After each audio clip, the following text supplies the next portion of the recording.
Brought to you by 1AAuto.com, your source for quality replacement parts and the best service on the internet. Hi, I'm Don from 1A Auto. I hope this how-to video helps you out. And the next time you need a part for your vehicle, think of 1AAuto.com. Thanks. In this video, we're going to show you how to replace the front brakes on this 2005 Hyundai Elantra. Process is pretty much the same for any 2001 to 2006 Elantra. We do the right-hand or passenger side. The left-hand driver side is the same. And the brakes on this car are actually fine, so we just take them off and put them back on to show you. You'll need jack and jack stands, 14, 17, and 22 millimeter sockets. You'll need a ratchet with a breaker bar or a pipe for some extra leverage, flat blade screwdriver, wire brush, a large C-clamp, and a torque wrench. Start by removing one of the front wheels, and if you don't have the benefits of air tools, you'll want to start with the vehicle on the ground, loosen the lug nuts, then jack up and secure the vehicle on jack stands and remove the lug nuts, the wheel cover, and wheel and tire. Pull your wheels or use the steering wheel and turn them to get easy access to the rear of the caliper. Alright, so now we're just going to check over the overall condition of the brakes.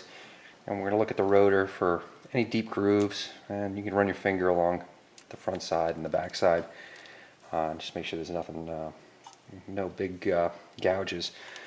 Then you can look through the inspection port here to check your brake thickness on the inner pad and the outer pad, and these are in good shape. So what we'll do is just take them apart and then put them back together for you.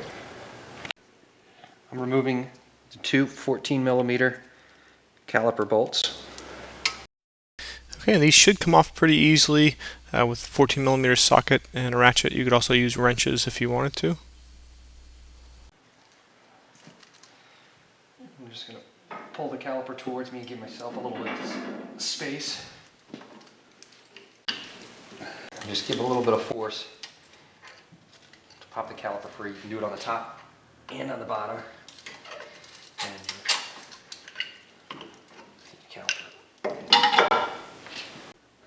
I'm going to take the pads out. First the inboard pad. You'll note this one has a bit of a metal shield on it. The outboard pad. Locate your two 17 millimeter caliper bracket bolts. I'm going to use my socket wrench, pipe.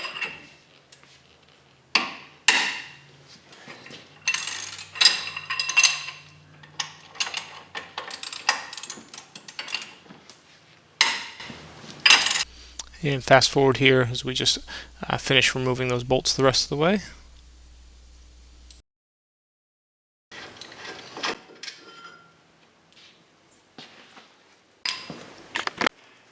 I'm going to remove the two Phillips head screws that hold the disc to the hub, and the right tool for this job is an impact driver, the appropriate sized Phillips head.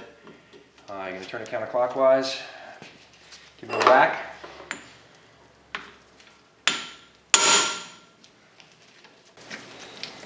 And just speed up as he finishes removing those. So that impact driver, when you hit it with the hammer, it drives the bit into the screw as well as turns it counterclockwise.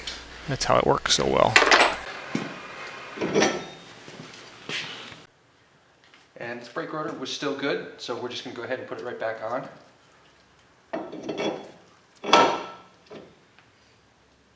And those two Phillips head screws that we use the impact driver to get out, I put a little anti-seize on these, so they should come apart a little easier next time.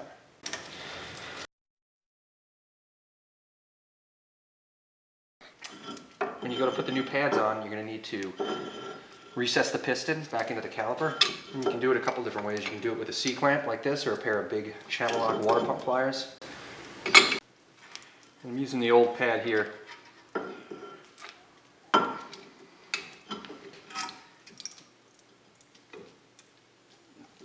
Help provide a surface to push against.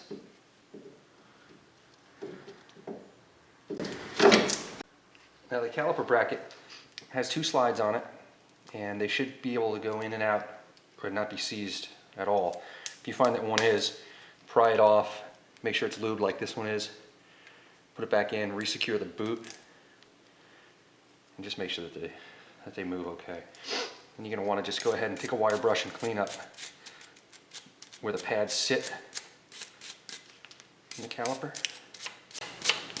Fast forward here as we just put that caliper bracket in position and start the bolts in.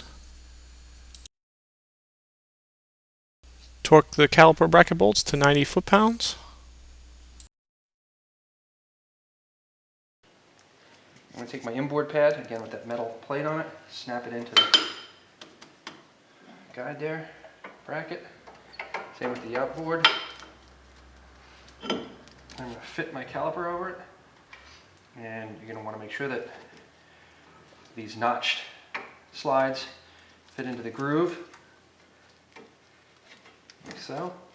And ready to put your caliper bolts back on.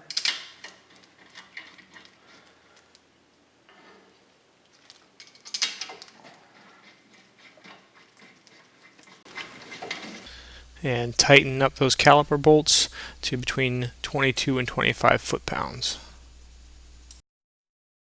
I'm going to straighten out the spindle here. Make sure that my shield isn't rubbing against the rotor at all.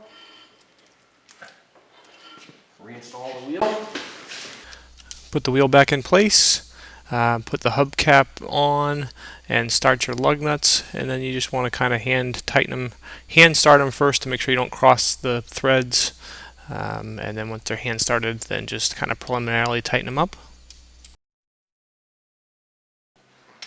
And with the car back on the ground, a little bit of pressure on it, or weight on it, I'm going to use the 22 and a torque wrench that I've set to 100 foot-pounds, and torque them. Start panel.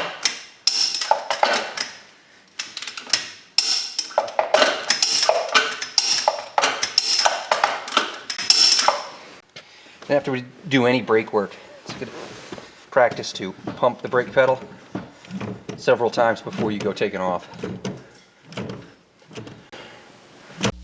We hope this helps you out.